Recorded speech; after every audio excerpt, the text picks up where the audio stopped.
Este capítulo va a hablar acerca de la imagen visible del Dios viviente. Podemos ver en nuestra lámina en Colosenses 1:15 que dice lo siguiente: Cristo es la imagen visible del Dios invisible. Él ya existía antes de que las cosas fueran creadas y es supremo sobre toda la creación. Eso es lo que está diciendo la palabra de Dios en Colosenses. Entonces, el autor empieza a explicar acerca de la imagen visible que es el Hijo de Dios, hace una referencia con el matrimonio, ¿no? Es lo que, y ve que cuál es el fruto del matrimonio. Entonces va para allá y dice que el fruto del matrimonio y la gloria son los hijos. Sin embargo, ustedes ahora como madres, las que somos madres, bueno, y las que no también pueden ver como en sus propias madres también, el vínculo más fuerte se produce entre la madre y el hijo. Es un vínculo filial, que es lo que explicaba el autor, pero realmente no hay nada más fuerte y jamás se va a poder comparar al amor perfecto, profundo e inquebrantable que tuvo Cristo, que tuvo Dios el Padre para con nosotros al enviar a su Hijo Jesucristo. Entonces, esto es lo lindo que él explicaba, ¿no? Que como madres podemos entender, como hijas también, porque sabemos que hay un vínculo fuerte, pero jamás vamos a poder comparar ese bendito amor del Señor. Ahora imaginémonos al Padre Todopoderoso, eh, dueño del universo, Dios del universo, que se despojó a sí mismo. ¿Para qué? Para que nosotros podamos ser rescatados. Envió a Jesús para que nosotros seamos reconciliados, para tener una obra redentora hacia nosotros. Es decir, que esto nos decía él, ¿no? Y a mí me gustó mucho cuando lo mencionó porque me emociona cuánto valemos para él nosotras, que aún nosotros siendo pecadores, Cristo murió por nosotros, como dice su palabra. Y en Juan 3:16 dice que porque de tal manera amó Dios al mundo, o sea, dice de tal manera, al decir eso es como exageradamente, sin límite, abundantemente, eternamente, nos amó, dice que ha dado a su Hijo unigénito, a su único Hijo, para que todo aquel que en Él crea no se pierda y tenga vida eterna. Entonces, en base a esto y con esta memoria es que Él va empezando este capítulo y vamos a ir viendo claramente acerca de esa imagen visible. Entonces, ahora vamos a fijarnos cuál es la obra redentora de Cristo Jesús. Si nosotros nos ponemos a pensar, como ya les dije, qué es lo que hizo el Señor, es que dejó su gloria para rescatarnos. Vamos a ver en el primer versículo que está en la ficha y dice, y ahora glorifícame tú, Padre, junto a ti, con la gloria que tenía contigo antes que el mundo existiera. Y esto está en Juan 17:5. Entonces, ¿qué está hablando aquí? Habla de la gloria de Dios que tenía en el pasado, ¿verdad? Que Jesús habla de la gloria que tenía con Dios en el pasado. Eso es lo que está hablando. Y que no solamente vino a cumplir esa obra redentora para salvarnos, sino que se despojó de toda su gloria, dejando toda su deidad. Entonces, ahí vemos su amor eterno, poderoso, y por eso es que después vamos a ver por qué entonces vemos al Dios, la imagen del Dios visible. Vemos en el siguiente capítulo, en Filipenses 2:5 al 7 que dice, haya pues en vosotros este mismo sentir que hubo en Cristo Jesús, el cual, siendo en forma de Dios, no estimó el ser igual a Dios como cosa que aferrarse, sino que se despojó a sí mismo, tomando forma de siervo, hecho semejante a los hombres, ¿no? Literalmente está diciendo en este versículo que él se vació de sí mismo, que se privó de toda gloria al renunciar temporalmente a todos sus atributos, porque él podía haberlo hecho. Y había un ejemplo bien lindo eh, eh, que él hablaba en una de sus entrevistas y me encantó, que decía, como hijo de Dios, él podía haber dicho, ¿y por qué yo tengo que limar estas mesas de madera si yo puedo hacer así y que las mesas estén listas? Pero eso era morir a sí mismo, o sea, quitarse temporalmente todos sus atributos en favor de nosotros. O sea, él como Dios podía haber hecho, y había una parte en la que él decía, Él fue a una clase, le estuvo aprendiendo y podía haber dicho, bueno, esta profesora no me gusta, le voy a desaparecer y lo hacía, porque lo podía hacer, lo puede hacer, Él es Dios Todopoderoso. Pero aún Él nos mostró que, dices en el versículo, el cual siendo en forma de Dios, no estimó el ser igual a Dios como cosa que aferrarse. Entonces está quitándose en toda su humildad ese poder en favor y rescate de nosotros. Es decir, se despojó totalmente. Y en el 3 dice, en Hebreos 1 al 3 dice, el cual siendo el resplandor de su gloria, la imagen misma de su sustancia, y quien sustenta todas las cosas con la palabra de poder, habiendo efectuado la purificación de nuestros pecados por medio de sí mismo, se sentó a la diestra de la majestad en las alturas. Entonces pensamos en esta verdad y consideramos nuevamente que ¿quién es Jesús para que Él realmente cuando nosotros profundizamos en este versículo, podemos ver que la gloria de Dios se puede experimentar en nuestras vidas porque Él es el resplandor de su gloria. Y entonces su imagen mismo, como dice este versículo, está siendo la palabra de Dios, pasamos también a ser nosotros esa imagen del Dios viviente. Entonces, nosotros, ¿cómo glorificamos a Él? De esa manera, entendiendo y rindiéndonos completamente a su voluntad. Podemos ver entonces ahora en la siguiente ficha que si le ven, si está la siguiente ficha, ¿verdad? Sí. Ya. Podemos ver, podemos decir que hacemos muchas cosas para Dios, pero realmente en la palabra de Dios, lo que Él nos dice y lo que más le glorifica al Padre, como vemos, es que uno se entregue a Jesús y lo reconozca como Señor y Salvador. No hay nada más que a Él le pueda satisfacer en gran manera. Nosotros tenemos que rendir y reconocer a Cristo Jesús, porque ese fue el motivo de su encarnación, que nosotros podamos ser salvos a través de su sacrificio físico, porque todo el mundo lo vio y hay vestigios y hay señales y históricamente está comprobado de que Él vino y hizo este acto de amor hacia nosotros. También en Juan 1:14, como podemos ver, dice, y aquel verbo fue hecho carne y habitó entre nosotros, y vimos su gloria, gloria como del unigénito del Padre, lleno de gracia y de verdad.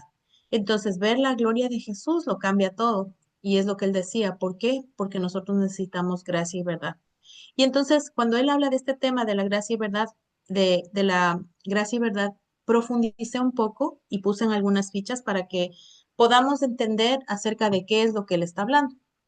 Entonces, ¿a qué se refiere cuando dice la gracia y verdad? Recordemos que nosotros, como dice la palabra de Dios en la primera ficha, en Romanos 3:23, dice que nosotros, por cuanto todos pecaron y fuimos destituidos de la gloria de Dios. Es decir, que todos fuimos sacados de esa presencia divina que el Señor creó para nuestro bien. ¿Por qué? Por el pecado, porque todos pecamos. Sin embargo, el apóstol Pablo, al explicar esto y utiliza una palabra griega en la que significa que no alcanza, que nos quedamos cortos. ¿A qué se refiere esto? Que todo el bien que nosotros podamos hacer y todas las obras que nosotros hagamos nunca alcanzarán ni siquiera para ver y experimentar la gloria de Dios. Entonces, como no había ningún camino, ¿no es cierto? Si nosotros nos ponemos a pensar en esto, pues nos traería angustia porque diríamos, ok, entonces dónde está el camino para llegar a esa justificación gratuita. Y ahí es cuando nosotros entendemos en Romanos 3:24 que dice, siendo justificados gratuitamente por su gracia, por medio de la redención que es en Cristo Jesús. Entonces, primero en el 23 nos habla que todos pecamos, fuimos destituidos, pero inmediatamente en el 24 nos está diciendo que Cristo es nuestro redentor. Qué obra maravillosa de amor. Entonces, esta justificación es gratuita y no recibimos por algo que podemos hacer. Jesús ya lo hizo posible en la cruz. Es lo que nos explicaba el autor. Tenemos que entender que esta representación de Jesús visible, del Dios viviente, es para que nosotros podamos entender que Él vino a ser una justificación de nuestros pecados que es gratuita.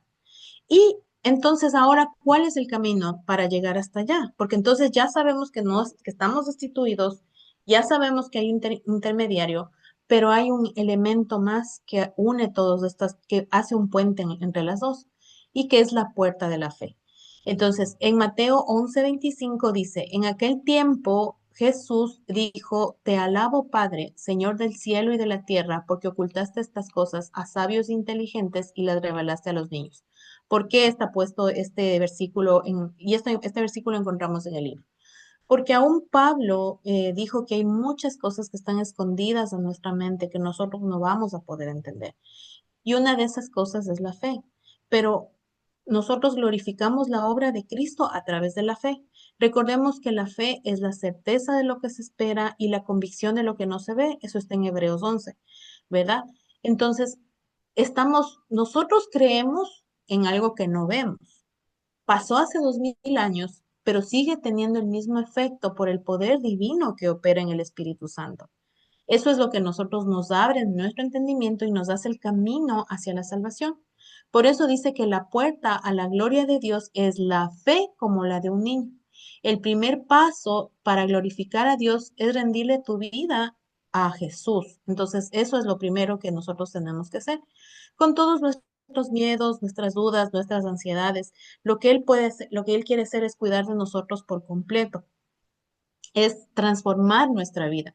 Es un regalo que Él nos está dando para que nosotros podamos saber quién es Él. Y en base a esto, normalmente cuando nosotros hemos conocido del Señor, hacemos siempre esta oración de fe y que el autor decía, es la típica oración de fe. ¿Por qué decía esto? Quizás porque como hijos de Dios, tal vez como nacidos en un hogar cristiano, tal vez como inclusive haber escuchado alguna vez de Jesús, de que es el Hijo de Dios, hemos escuchado meramente y lo hemos hecho como una repetición típica de fe, pero realmente estamos haciendo esto como interiorizando en nosotras mismas. Estamos llevando esa salvación de Cristo Jesús de verdad, porque dice que el primer paso para glorificar a Dios es rendir tu vida a Jesús.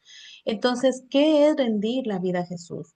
Es rendir nuestra voluntad, es cambiar nuestros conceptos equivocados acerca de cómo nosotros podemos llegar al Padre o de cómo podemos salvarnos. Y también quitarnos toda memoria de cómo pensábamos alcanzar el cielo, pues muchas veces pensamos que por nuestras propias fuerzas o nuestras propias obras, aún, aún habiendo conocido nosotros desde muy pequeñas la palabra de Dios. Entonces él decía, y me gustó mucho esto aparte del autor, que nosotros tenemos que analizarnos bien y entender si realmente estamos siguiendo al Dios verdadero. ¿Por qué? Porque yo puedo decir que creo en Jesús, pero mis obras lo están demostrando. O esa relación con Cristo está glorificándole a Él. Porque él decía, no se trata de hacer más cosas o menos cosas en nuestras fuerzas. Eso no nos va a salvar, sino de que Él vea un corazón rendido, en el cual mi voluntad queda atrás, sino para que dar paso a la obediencia en Cristo Jesús aún sin entender, porque hay muchas cosas que puedo yo razonar y decir, pero es que eso no. Él nos está pidiendo que obedezcamos porque Él sabe que eso nos hace bien. Y pues otra de las cosas que nosotros tenemos que hacer es abandonar nuestras viejas maneras de pensar y transformarnos cada día nuestro entendimiento y confiar en la obra redentora de Cristo Jesús. Es por eso que vamos a ver ahora una historia muy conocida en nuestra palabra, perdón, en la palabra de Dios, que es acerca de la mujer del frasco de perfume, de alabastro de perfume, ¿no? Todas conocemos esta historia, realmente es algo que cuando vemos nos inspira, nos trae muchos pensamientos, pero ¿qué es lo que ella hizo? Miren, primero ella es recordada, él le dijo, el Señor Jesús, ahí hay una promesa para ella, que le dijo que ella será recordada en todos los tiempos. ¿Y quién no habla de ella? Todo el mundo, sea que lo hace por una forma tal vez como nosotros de estudio, sea porque quieren saber quién fue esa mujer que derramó un perfume tan caro, históricamente también, porque ese perfume en ese tiempo dice que costaba el salario de un año, o sea, mucho dinero. Y yo me puse a revisar un poco ahora en el mundo actual cuánto costaría un perfume, el perfume más caro. y son millones de millones. Está en Dubái, el perfume más caro del mundo, y le tienen inclusive en una, bueno, todo en un, ¿qué te digo? En un monumento, pero así fue lo que ella hizo. Pero ¿cuál es la interpretación que el autor nos lleva a pensar aquí? ¿Qué es lo que ella hizo? Ella ungió los pies de Cristo, la cabeza, porque eso significaba el sacrificio que el Señor iba a hacer y la entrega total de ella hacia Él, creyendo lo que Él iba a hacer por ella. Ella no vio, ella no estaba mirando que Jesús estaba muriendo, que estaba sufriendo. Ella fue a un lugar donde estaba él sentado con los discípulos, pero ella ya creía. Acuérdense en que ellos ya tenían las profecías, ¿no? De Isaías, de Jeremías, de Daniel. Ellos ya tenían una idea de lo que iba a pasar. Y ella confió en que él era el Mesías. Y ella hizo este acto de sacarse todo, que era lo que más tenía, lo más caro que ella tenía, el perfume, que los discípulos al final le criticaron. Recuerdan que ellos dijeron, pero ¿cómo haces eso? Dales a los pobres, ¿no? Entonces, aquí lo que nosotros tenemos que hacernos, la pregunta que tenemos que hacernos es, ¿cuál es para mí el frasco de perfume que yo debo entregarle a Jesús hoy? ¿Cuál es lo más valioso que yo tengo? Muchas veces nos aferramos a muchas cosas y creemos que ahí está nuestra seguridad, que ahí está nuestra salvación. Y, por ejemplo, este pasaje nos desafía a pensar sobre las cosas que nos están quitando la devoción hacia el Señor. ¿Qué es lo que yo debo sacrificar? ¿Qué es lo que yo debo entregar a Jesús? Haciéndonos esta pregunta, ¿no? Porque muchas veces nos invita a reconsiderar cuáles son nuestras prioridades realmente en esta tierra, incluso aun cuando muchos puedan criticar nuestras decisiones. Entonces yo les puse ahí algunos puntos que muchas veces nos permiten o nos roban el tiempo de devoción y de relación con el Señor. Entonces está la falta del tiempo, que muchas veces por las responsabilidades cotidianas sentimos que no tenemos tiempo para hacer un devocional, que no es verdad, porque de verdad siempre va a haber tiempo. Siempre hay un momento para nosotros podernos detener y decir, Señor, realmente hoy quiero hacer tu voluntad, quiero acercarme a ti. Las distracciones en casa, ¿no? También el caos de la vida diaria, las interrupciones, los problemas con los hijos, nos desvían de nosotros poder conectarnos con la fuente. Pero tenemos que recordar que el amor que nosotros transmitimos a al prójimo, a quienes están cerca de nosotros, es un amor horizontal, pero que viene de un amor vertical. Es decir, si nosotros no nos alimentamos del Señor, nosotros cómo podemos transmitir la gloria de Dios. Y también pues están la tecnología, como también puse, que es el uso de los aparatos y las redes, que es muy bueno. Miren, ahorita estamos todas conectadas por la tecnología, pero hasta dónde y hasta qué punto yo tengo que darle ese tiempo o ese espacio a la tecnología. Entonces, en eso también nosotros tenemos que ser muy sabias en saber utilizarlo. El estrés, las preocupaciones, bueno, yo puse las obligaciones, las responsabilidades, muchas cosas que pueden quitarnos nuestra actitud correcta hacia el Señor. Y entonces ahí tenemos que nosotros, como la mujer del frasco de alabastro, ver cuál es lo que yo debo entregarle al Señor, aún inclusive a veces nuestra familia, nuestros propios hijos, nuestros padres, nuestros hermanos, porque a veces nosotros ponemos nuestra seguridad en eso. Y esa no es la seguridad que Cristo Jesús nos está ofreciendo, nos está diciendo que creamos en Él, que le creamos a Él y que Él va a hacer en su tiempo.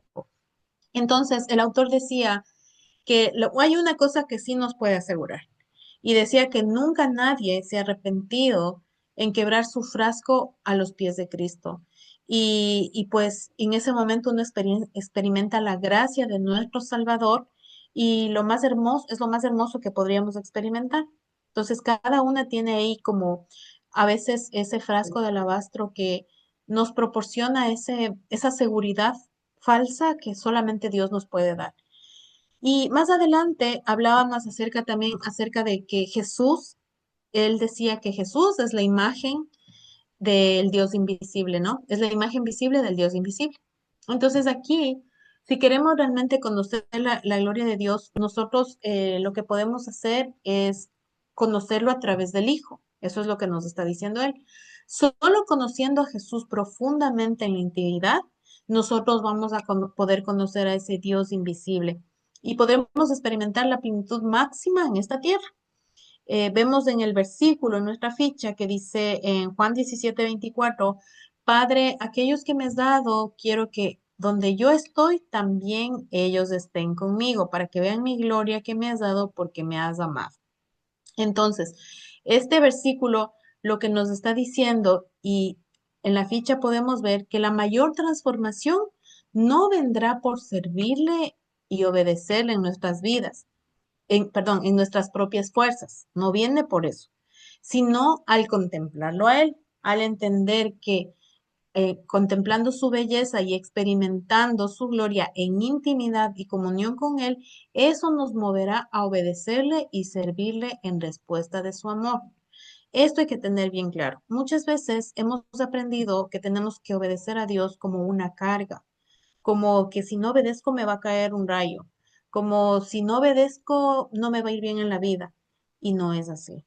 Es una respuesta de gratitud y de amor que tiene que fluir de nosotros. ¿Pero por qué? Porque entendemos realmente lo que Él hizo en la cruz por cada una de nosotras. Cuando nosotros entendemos ese tesoro que el Señor nos ha dado, entonces nuestra respuesta de comunión hacia Él es diferente y empezamos a creerle a ese Dios todopoderoso que puede transformar mi vida y la suya. Y al final, pues, nuestra mayor meta siempre será lo que dice su palabra en Mateo 28:19, que dice, por tanto, id y haced discípulos a todas las naciones, bautizándolos en el nombre del Padre, del Hijo y del Espíritu Santo.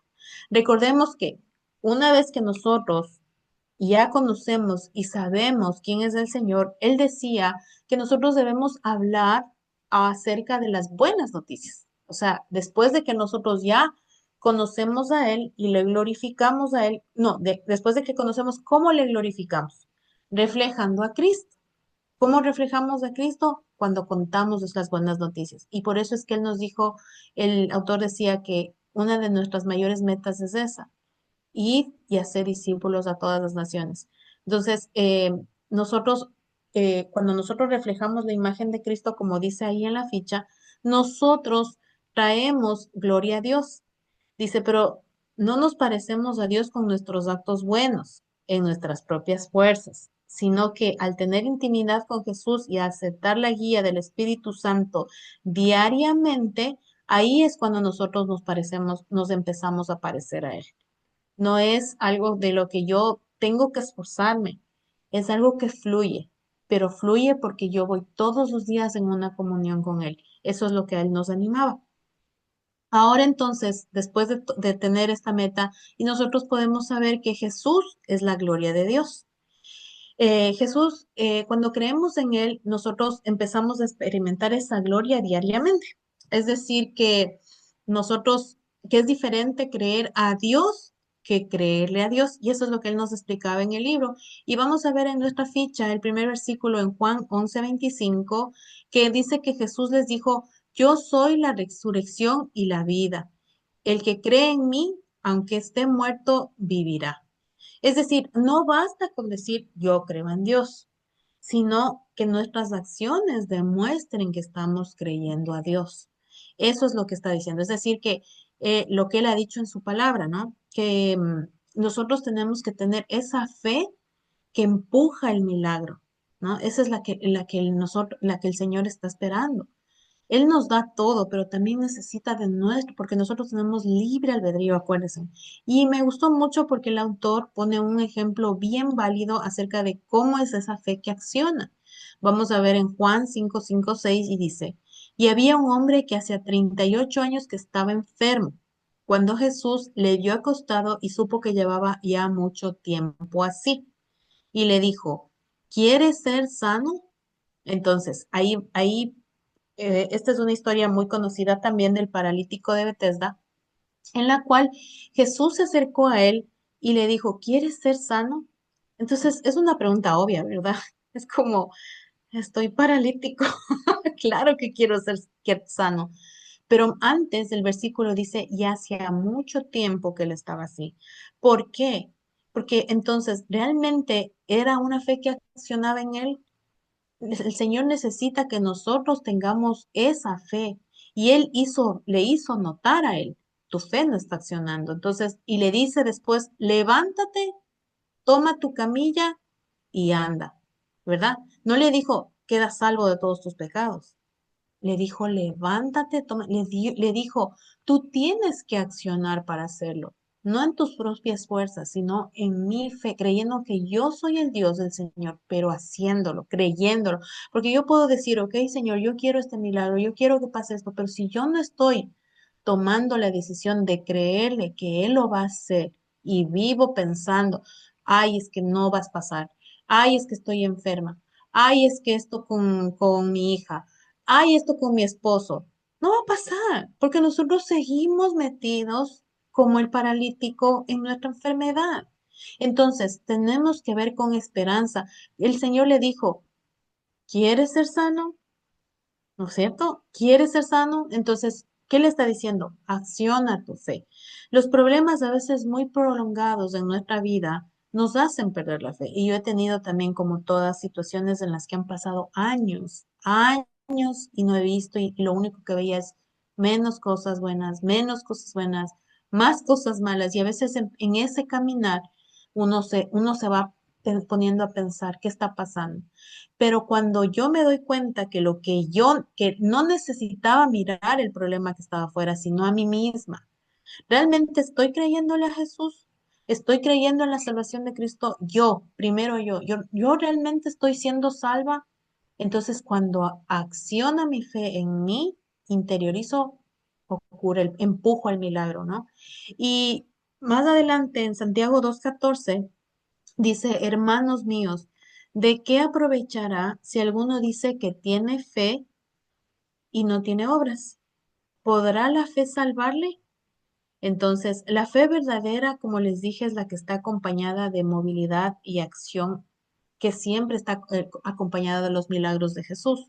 Es por eso que en la ficha les puse que los milagros de Jesús no suceden como nosotras esperamos. Tampoco ocurren por nuestro poder. Solo debemos ser obedientes y ofrecer una plataforma donde su gloria pueda descender. ¿Y cuál es la plataforma? La obediencia, el creerle. No veo nada, no veo cambios, mi hogar, mi familia, mi trabajo, todo está mal, ¿no? Esa es mi mirada terrenal, pero mi mirada espiritual, dice el Señor, confía. Mira, ahí entonces viene, no hay justo desamparado ni su descendencia que mendigue pan. Ok, entonces si es que me está yendo mal en mi trabajo, si es que estoy con problemas económicos, me aferro a sus promesas, no veo, pero le creo. Y entonces eso hace un cambio, eso hace que accione mi fe y que empuje al milagro. Y como dice, ¿no? Los milagros de Jesús no suceden como yo quiero. No es que, ok, entonces ahora sí voy a pensar en este versículo para que el Señor me dé lo que yo quiero. No, el Señor, nosotros no somos nadie para ordenarle a Él porque Él es Dios todopoderoso, pero Él es compasivo y misericordioso. Recuerden que Él dice que sus misericordias son nuevas cada mañana. Entonces, en base a esas promesas de fe, nosotros vamos caminando. Y por último, lo que yo quiero decirles también es que el autor decía que Jesús es el Rey de Gloria. Y esta es una de las partes más lindas que me gustó del libro porque él habla acerca de quién fue Jesús y qué es lo que hizo por nosotras. Y para eso él menciona el Salmo 24:7 al 10 que les voy a leer, que dice, alzado puertas vuestras cabezas y alzados vosotras puertas eternas y entrará el Rey de Gloria. Y dice, ¿quién es este Rey de Gloria? Dicen Salmos, Jehová el fuerte y valiente, Jehová el poderoso en batalla. Alzado puertas vuestras cabezas y alzaos vosotras puertas eternas, y entrará el Rey de Gloria. ¿Quién es este Rey de Gloria? Dice Salmos 24:7 al 10. Jehová de los ejércitos, el Rey de Gloria. Y cuando habla Jehová de los ejércitos, habla de ese Dios todopoderoso, vencedor, ganador de todas las batallas.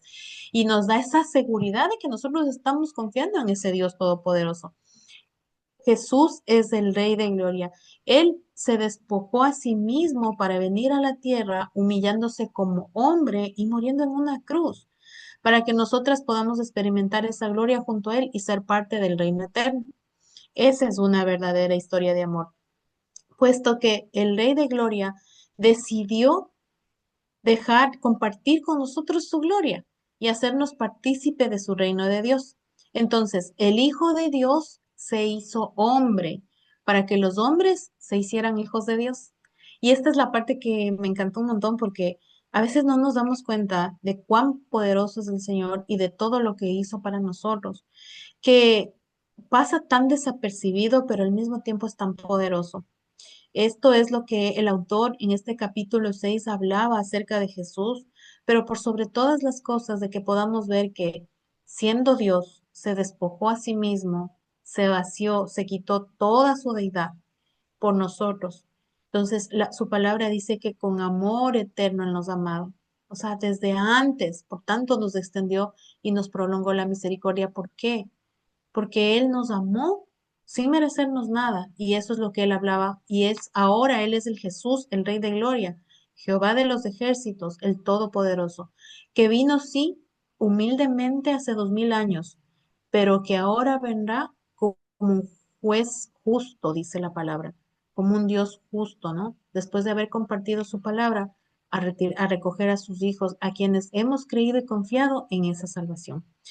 Eso es lo que hoy queríamos, pues yo quería explicarles acerca del capítulo 6 y les dejé en esta semana unas preguntas para poder juntas ir aprendiendo acerca de esto que pues me gustaría que podamos pues entre todas pues responder las preguntas que están aquí para que cada una pues podamos interactuar y saber qué es lo que el Señor pues ha puesto en cada una de nosotras en esta semana o en estas semanas que no hemos podido leer este capítulo, pero que realmente ha traído, a mí me ha traído mucho entendimiento en ciertas cosas que el Señor ha permitido.